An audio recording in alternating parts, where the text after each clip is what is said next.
I'm disappointed in people on our side Okay. for being hypocrites about sexual harassers and abusers of women who are in our party, who are sitting in the White House, who brag about their extramarital affairs, who brag about mistreating women. And because he happens to have an R after his name, we look the other way, we don't complain.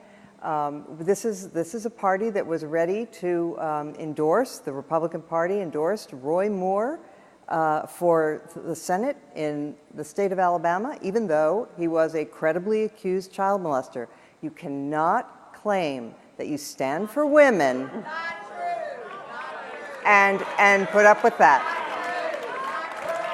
Well, you know, this is a really interesting point because there's been this,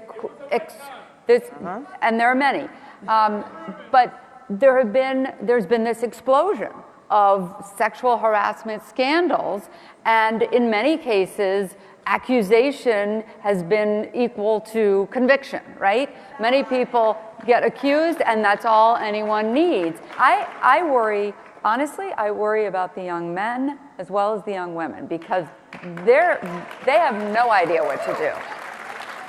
So, that's right. You can. And the good guys, right? Speaking of bad guys, there was quite an interesting person. There was quite an interesting person who was on this stage the other day. Her name is Marine Le Pen. Now, why was she here? Why was she here?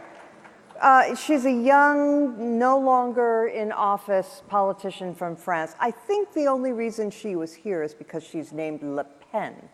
And the Le Pen name is a disgrace. Her grandfather is a racist and a Nazi.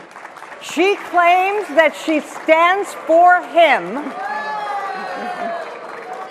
And the fact that CPAC invited her is a disgrace. Well,